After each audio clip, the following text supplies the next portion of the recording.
Hello, good evening, नमस्कार, आदाब। मेरा नाम है आरजे राज। आप देख रहे हैं 511th episode of Nagpur most happening Facebook live show, जिसका नाम है राज की बात।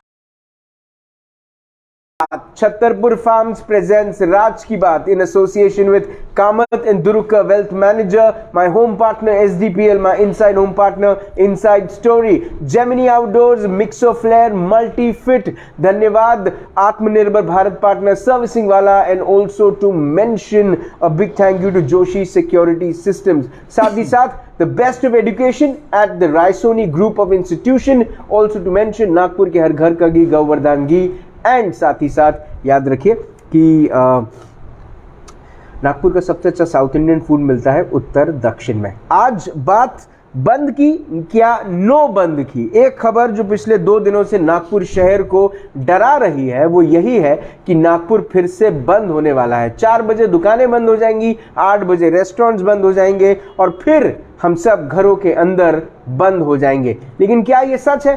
क्या ये भ्रम है या ये सिर्फ राजनीति है या फिर ऐसा कुछ होने वाला है? बात करने के लिए आज मेरे साथ वो हैं जो व्यापारियों के फ्लैग बैरियर हैं और सभी व्यापारियों के लिए काफी समय से आंदोलन करते आए हैं कि उनके लिए भी सरकार ने कुछ करना चाहिए। मेरे साथ इस वक्त हैं Nagpur Vidarbha chambers of commerce के प्रेसिडेंट आदरणीय श्री अश्विन मेहाडिया सर। अश्विन जी नमस्कार। नमस्कार। राज की बात में आपका स्वागत है। धन्यवाद राज। 511वां एपिसोड है। बंद या नो बंद? नो बंद। पर गार्डियन मिनिस्टर ने तो 2 दिन पहले कहा कि बंद। गार्डन मिनिस्टर जी ने जो कहा वो मुझको ऐसा लगता है बहुत जल्दी में लिया गया फैसला था। जब 10-12 केस थे, 13 केस आए थे, तब उन्होंने फैसला लिया, लेकिन हम फिर पिछले 2 दिन से देख रहे केसेस ड्रॉप हो गए। तो ये एक बहुत जल्दी में लिया गया। जरूर वो हमारी चिंता कर रहे थे, ऐसा भी नहीं है कि जल्दी में लिया गया, लेकिन वो हमारी चिंता कर रहे थे। वो थोड़ा सा अति उत्साहित होकर उन्हें ये निर्णय लेने का मजबूर हो रहे थे। उत्साहित होना और पब्लिक को डरा देने में फर्क है अश्विन भैया। एक तरफ मुझे ऐसा लगता है, अच्छा, जब जैसे ये खबर आई, ये खबर सबसे पहले आपके पास आई होगी, और जब ये खबर आई मन में किस किस्म के विचार उठे, और जब आपके फोन बजे तब आपके मन ने क्या कहा? जब ये खबर आई इमीडिएटली सारे फ़ोन, हम लोग ऑफिस बेयर मीटिंग कर रहे थे, सभी ऑफिस बेयरर्स के फ़ोन पे फ़ोन आना चालू हो गए कि ऐसी खबर आ रही है, क्या सच है। तब हमने पता करा तो पता चला कि माननीय पालक मंत्री जी ने प्रेस कॉन्फ्रेंस लेके ये घोषणा की है कि आने वाले 3 दिन में वो स्टेक होल्डर से बात करके लॉकडाउन लगाने वाले हैं, और उन्होंने अपने जाते जाते भी कहा ये लग के रहेगा। ये जैसी खबर आते बराबर पूरा बाजार पैनिक हो गया। एक प्रकार से बाजार में आप कहेंगे, अदर वर्ड में लेंगे तो एक प्रकार से मातम का माहौल हो गया कि अभी इसकी क्या ज़रूरत थी। लोगों ने एक दूसरे के ऑर्डर्स कैंसिल कर दिए। जो बाहर गाँव से माल आने वाला था, बाहर गाँव वालों ने माल रोक दिया ताकि पेमेंट का इशू आ जाएगा। जिसको 2 महीने की उधारी मिली हुई थी उसके इमीडिएट पेमेंट्स के फ़ोन आने लग गए कंटिन्यूसली। कई प्रकार की समस्या हुई। जो होटल इंडस्ट्रीज़ है, जो पिछले 1st और 2nd जो लॉकडाउन के बीच में टोटल 15-20 दिन के लिए खुला था फुल टाइम, और अभी 15 दिन से खुला था, उन पे फिर गहरा संकट आ गया। कई रेस्टोरेंट्स तो ये हालत में आ गए कि जब गवर्नमेंट की परमिशन भी है तो वो चालू नहीं कर पा रहे, उनको अपने रेस्टोरेंट बंद कर देना पड़ा। तो कई प्रकार के स्टेक होल्डर्स इसमें इन्वॉल्व है, लेकिन अभी ये ज़रूरत नहीं थी। और मैं हमारे पालक मंत्री जी का, म्यूनसिपल कमिश्नर साहब का, कलेक्टर मैडम का धन्यवाद देना चाहूँगा। मुझे अभी सोशल मीडिया के माध्यम से पता चला है कि पालक मंत्री जी ने स्टेटमेंट दिया है कि अभी ऐसा कुछ भी नागपुर में होने वाला नहीं है। नागपुर अभी स्टेबल कंडीशन में है। क्या होता है राज, मैं फिर से आपको डिस्टर्ब कर रहा हूँ, एक मिनट। जब भी ये खबर आती है तो ये खबर पैन इंडिया फैल जाती है। और पिछली बार भी नागपुर 2.5 महीने पहले से बदनाम हो गया था कि नागपुर में बहुत ज़्यादा कोविड के केसेस है। अगेन वो भ्रम की स्थिति जो आप आज देखोगे, ट्रेवल्स आने वाले फ्लाइट्स, आज फ्लाइट 50% कैपेसिटी से आया है। 50% कैपेसिटी, क्योंकि लोग आने को वापस डर रहे हैं। तो इस प्रकार से भ्रम की स्थिति नहीं होना चाहिए। हमसे ज़्यादा आज भी हमसे 10% केस पुणे में आ रहे हैं, 20% केस बॉम्बे में आ रहे हैं। तो नागपुर, मैं आपके माध्यम से बताना चाहूँगा, अभी तक सेफ है। 10-12 केसेस आ रहे हैं, 5-7 केसेस आ रहे हैं, जो कि ये कोविड रहेगा। जब तक वैक्सीनेशन पूरी तरीके से डबल डोज नहीं होगा, पूरी पॉपुलेशन में नहीं होगा, ये आते रहेगा। नहीं, लेकिन अश्विन भैया ये जब खबर आती है और इतने सारे बवंडर हो जाते हैं, इतने सारे लोगों के माल आना कैंसिल हो जाता है, लोगों की बुकिंग्स कैंसिल हो जाती है, किसी की शादी है, किसी का बर्थडे है, किसी के यहाँ सेलिब्रेशन है, किसी के यहाँ दुख का माहौल है, लोग टिकट्स बुक कराते हैं, कैंसिलेशंस होती हैं, ये अफवाहों का बाजार जो है ये इतना गर्म कर देता है असलियत की दुनिया को कि उसके बाद कोई कदम उठा ही नहीं पाता।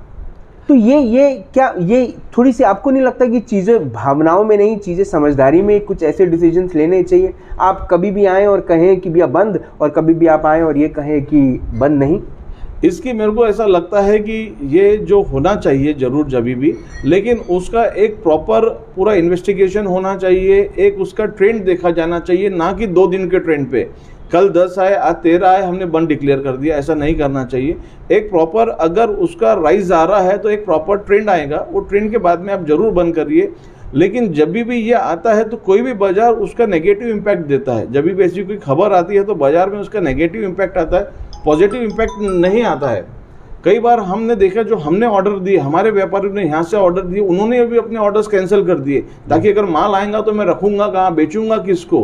हर बार यही हो रहा था कंटिन्यूसली, तो इससे बहुत ज़्यादा भ्रम की स्थिति पैदा होते जाती है। पर अश्विन जी, ऐसा है कि एक ऐसा भी तबका है जो ये कहता है कि इस किस्म के हालात अगर आते हैं तो इसके लिए सीधा व्यापारी ही जिम्मेदार है, क्योंकि व्यापारी को तो पहरेदार कहा सोचने के एंगल पर आ गए थे लोग कि व्यापारी खुद अब बहुत सारी चीज़ों की ध्यान रखेगा, मास्क बिना मास्क पहने लोगों को अपनी दुकानों में एंट्री नहीं मिलेगी, सैनिटाइजर्स पहले दे दिए जाएंगे, लोगों के हाथों को सैनिटाइज किया जाएगा। सिवाय बड़े दुकानों के, छोटे दुकान के व्यवसायी तो ये सब चीज़ें कर ही नहीं रहे। ऐसा बिल्कुल भी नहीं है। जरूर आप जो बोल रहे हैं उसमें कुछ परसेंट है, कुछ परसेंट लोग हैं जो फॉलो नहीं कर रहे, लेकिन वो हर तबके में है, सिर्फ व्यापारियों में नहीं है, वो सरकारी महकमों में भी वो है, राजनीतिक पार्टियों में भी है और सारे नागपुर में भी वो है। कहीं कहीं आप देखेंगे कि पहले जो होता था, मास्क नहीं लगाने वाले को कारपोरेशन के आदमी या पुलिस के नुमाइंदे जाके उनको बोलते थे मास्क लगाइए या पेनल्टी लगाते थे। अभी आप पहले पेपर में आता था कि आज 50 को मास्क की पेनल्टी लगी, 100 को लगी। आज कोई भी एजेंसी इन्फोर्स नहीं कर रही है और उठे सुठे सिर्फ हमको एक व्यापारियों को ऐसा बता देना कि यही कल्प्रिट है, इनके कारण ही होता है। क्या हमारी जान नहीं है? हम लोग लोहे के बने हुए, हम भी पूरी अपनी जान की चिंता रखते हैं, हमारी दुकानों में भी स्टाफ है, हम उनकी भी जान की चिंता रखते हैं और हमको हमारे ग्राहकों की भी चिंता है। लेकिन साथ ही साथ नागपुर को आम जनता को भी समझना पड़ेगा, शासन प्रशासन को भी समझना पड़ेगा कि हमको चीज़ें पालन करवानी है और उसका अवेयरनेस कैंपेन चलाना कंटिन्यूस। आप प्रेसिडेंट है एनवीसीसी के, एनवीसीसी क्या कर रहा है? क्या एनवीसीसी चितारोली में नहीं उतर सकता? क्या आप चितारोली की भीड़ को आप कंट्रोल में नहीं कर सकते? क्या आप गोकुलपेट मार्केट नहीं जा सकते? आप जरीपटका नहीं जा सकते? आप महाल नहीं जा सकते? व्यापारियों को समझा नहीं सकते? व्यापारी अगर ध्यान नहीं देंगे तो कैसे चीजें होगी अश्विन भैया? आपको ये पता है, एक शो आपका चल रहा था कहीं पर गांधी बाग में, तब आपको एनवीसीसी की टीम बाजारों में मिली थी जो कि बाजारों में पुतले अंदर करवा रही थी और मास्क को इन्फोर्समेंट करा रही थी। हमने कई बार ये चीजें प्रोसेस कर रहे हैं। उस समय हमने किया, मैं अभी की बात कर रहा हूं। नहीं, हमने आपके माध्यम से भी देखिए, जन जागृति करना हर आदमी के गेट पे जाके जरूरी नहीं है। हम सोशल मीडिया के माध्यम, जो कि आज से सबसे ज्यादा स्ट्रांग माध्यम है सोशल मीडिया, जो मैं समझता हूँ सब मानेंगे, आज कोई भी माध्यम से ज्यादा इंपॉर्टेंट सोशल माध्यम, क्योंकि ये इंस्टेंट पहुंच जाता है। हमने उसके माध्यम से, हमने बैनर पोस्टर्स के माध्यम से, हमने आपके साथ ही हमने माननीय महापौर के साथ एक स्टिकर निकाला था, एक पोस्टर निकाला था जो कि नागपुर के दुकानों में लगा है। हमने जन जागृति के लिए हमसे जो समझ पड़ा, जो हो सका, हमने नागपुर की जनता के हित में, कोविड की रोकथाम के लिए, कोविड ना बढ़े उसके उपाय के लिए हमने हर संभव प्रयास किया है और आगे भी करते रहेंगे। जो व्यापारी अभी भी उल्लंघन कर रहे हैं कोविड नॉर्म्स को लेकर, आप उनको कुछ कहना चाहते हैं? मैं सभी व्यापारियों से, मैं सिर्फ जो उल्लंघन कर रहे नहीं कर रहे, मैं सबको ये कहना चाहता हूँ, कृपा करके लॉकडाउन नहीं आए। हम भी नागपुर की जनता है, हमको जो सरकार के दिए गए दिशा निर्देश इतने कोई बहुत ज़्यादा बड़े नहीं है, हमको सिर्फ SMS का पालन करना है, हमको सोशल डिस्टेंसिंग, मास्क और सैनिटाइजर का ही पालन करना है। आप इतना करिए, आप कोविड को फैलने से रोक सकते हैं। हम भी एक उसमें पार्ट है, भले हम 1% का है, लेकिन हम उसमें सहभागी होकर कोविड की रोकथाम के लिए सरकार की मदद कर सकते हैं। तो आज व्यापारियों की बल्ले बल्ले? आज व्यापारियों की बल्ले बल्ले नहीं, हाँ जरूर आज व्यापारी जो चिंता में आ गए थे, लेकिन मैं आपको बताऊं, ये वापस से व्यापारी एक इसके कारण 2 दिन के कारण व्यापारी वापस से 15 दिन पीछे चले गया, क्योंकि जो स्टॉक्स निकलना था वो रुक गया। जी। हम 15 दिन वापस से पीछे चले गए। आने वाला समय क्या है हमको अभी तक पता नहीं है। थर्ड वेव आती है नहीं आती है, लेकिन जब भी थर्ड वेव आती है तो आईसीएमआर उसकी प्रॉपर एक एजेंसीज है जो डिक्लेयर करेंगी थर्ड वेव आ गई है, और उसके लिए हमारे देश में अलग अलग एजेंसीज है, वैक्सीन जो बना रही है वो कंपनी, सब लोग मिलकर डिसाइड करेंगे और उसको फिर डिक्लेयर करेंगे तो ज़्यादा प्रॉपर रहेगा, ना कि किसी भी प्रकार की अफवाह होना चाहिए। आखिरी चीज़ मैं आपसे पूछूंगा, एनवीसीसी की तरफ से आप सभी अपने व्यापारी भाइयों से क्या कहना चाहते हैं? बिकॉज एक बड़ा बुरा वक्त उन्होंने देखा है और अब ये 2 दिन की वजह से भी बड़ा झटका उनको लगा है।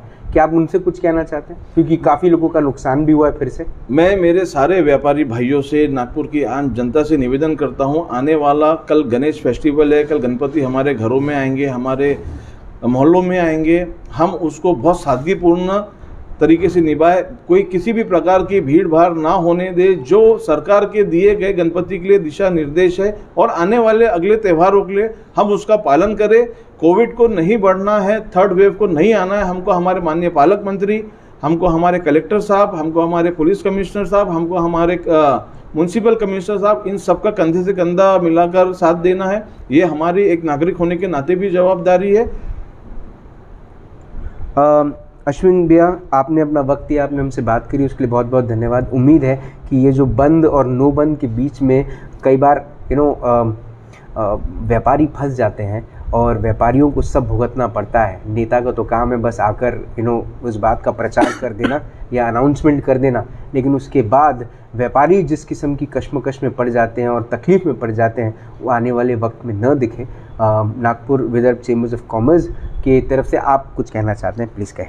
और राज, आपको आपके जो 500वां एपिसोड था, जो आपने 499 गेटवे ऑफ इंडिया से करा, और 500 एपिसोड आपने जो वल्लभ भाई पटेल जो कि आयरन मैन ऑफ इंडिया कहलाते हैं, आपने उनके समक्ष जाके करा, इसके लिए आपको बहुत बहुत बधाई। मैं चाहता हूं कि ऐसे कई 500 एपिसोड आप करें आने वाले समय में। जी, thank you so much Ashwin भैया, आपका साथ और आपका आशीर्वाद हमेशा बना रहे। आप वैसे मेरे लिए पूजनीय हैं और एक आइडल हैं। Thank you so much Ashwin भैया, आपने भी साथ दिया। एनवीसीसी के प्रमुख अश्विन मेहाडिया जी से मुलाकात हुई। व्यापारियों के लिए उन्होंने एक अच्छी खबर ज़रूर दे दी कि अब बंद नहीं है, बंद का जो चल रहा है अभी उन्हें सोशल मीडिया के थ्रू उन्हें भी पता चला कि बंद नहीं होगा। 4 बजे तक जो दुकानें बंद होने वाली थी वो अब नहीं होंगी, वो जो रेगुलर पेस पे चल रही हैं वो वैसे ही चलेंगी। साथ ही साथ रेस्टोरेंट्स के भी जो टाइमिंग्स चल रहे थे वो भी वैसे ही चलेंगे। अब सोशल मीडिया के थ्रू ही चीज़ें पता चलने लग गई हैं। एक वक्त था जब कोई भी नेता जब अपना स्टेटमेंट देते थे तो बड़े जिम्मेदारी के साथ देते थे। आज भी जिम्मेदारी कम नहीं हुई है, लेकिन मैं इस बात को लेकर बड़ा भयभीत हो जाता हूं कई बार, और बहुत मन में सवाल उठते हैं कि सरकार जब इस किस्म के डिसीजंस लेती है कि भैया बंद, क्या सरकार ये चीज़ सोचती है? क्या सरकार को ये बात समझ में भी आती है? मैं ये जानने की कोशिश कर रहा हूँ। क्या ये 2 सालों में हमें ये शायद इस बात का एहसास ज़रूर हुआ है कहीं ना कहीं कि हमारी जो पूरी की पूरी जो प्रणाली है वो कितनी मैं इमोशनल नहीं बोलूँगा, लेकिन नॉन सेंसिटिव है। इनसेंसिटिव जिसे कहते हैं, insensitive the right word, non sensitive नहीं, इनसेंसिटिव है, क्योंकि उन्हें इस बात को लेकर वो महसूस ही नहीं कर पाते कि व्यापारी के भी परिवार है। एक व्यापारी जब अपनी दुकानदारी चलाता है तो उसमें 2-3 लड़के काम करते हैं, 2-3 दीदियां काम करती हैं, है ना? और उनका घर किससे चलता है? जब दुकानदार जो है वो सैलरीज बांटता है।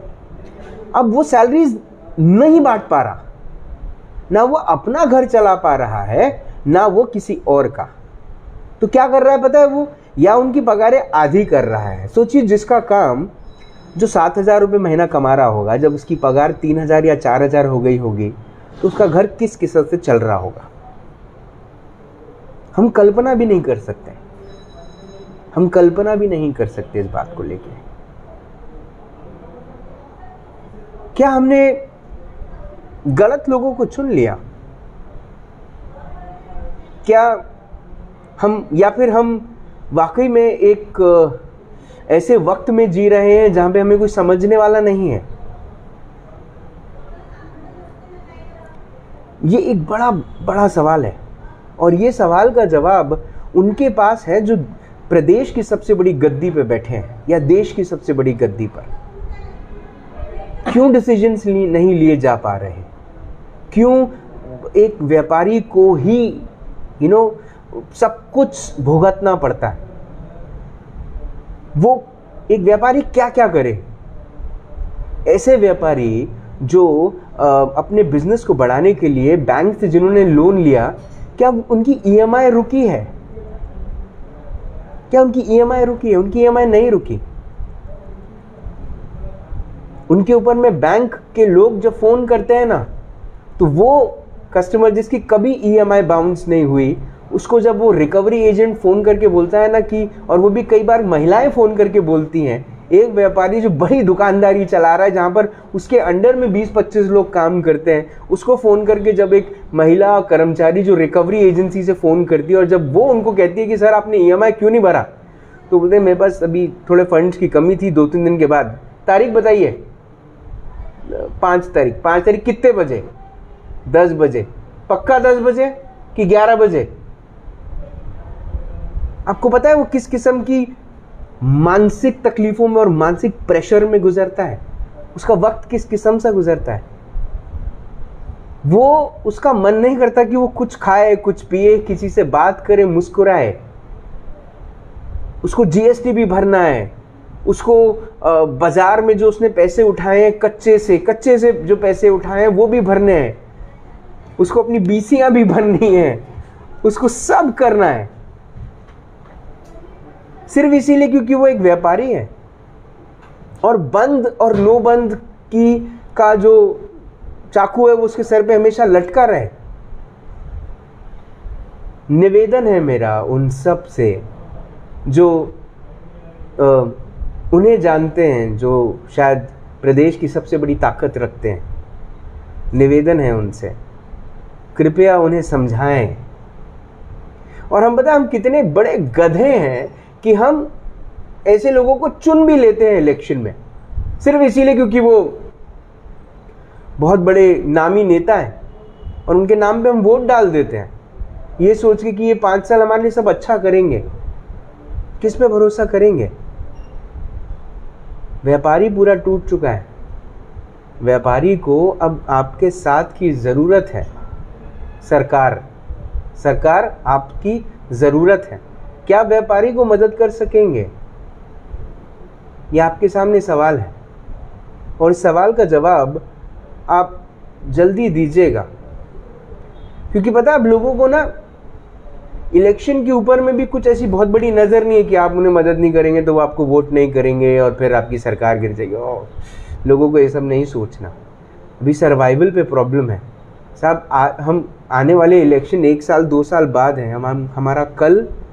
हमारा आने वाला कल ही अंधकार में दिख रहा है। उन छोटे व्यापारियों की तरफ से, उन ऐसे व्यापारियों की तरफ से जिनको वाकई में अब मुस्कुराना वो भूल चुके हैं, उन सब की तरफ से आपको हाथ जोड़ के विनती है, कृपया आप कुछ ऐसे पैकेजेस लाएं, कुछ ऐसी योजनाएं लाएं जिससे व्यापारी के जीवन में तकलीफ कम हो। कल 5 बजे फिर होगी मुलाकात इन राज की बात।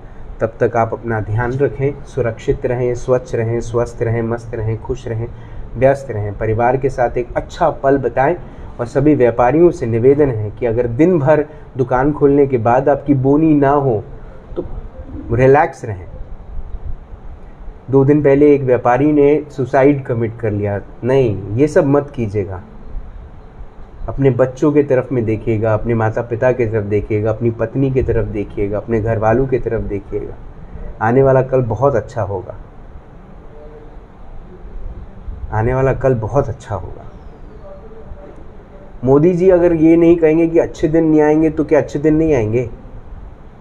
उनके कहने से ही अच्छे दिन आते हैं क्या? क्या एक नेता आपका फ्यूचर डिसाइड करेगा? आप खुद अपना फ्यूचर डिसाइड करेंगे। खुद पे विश्वास रखें। This shall also pass away. कल मिलते हैं, तब तक जिंदा रहें। जय हिंद।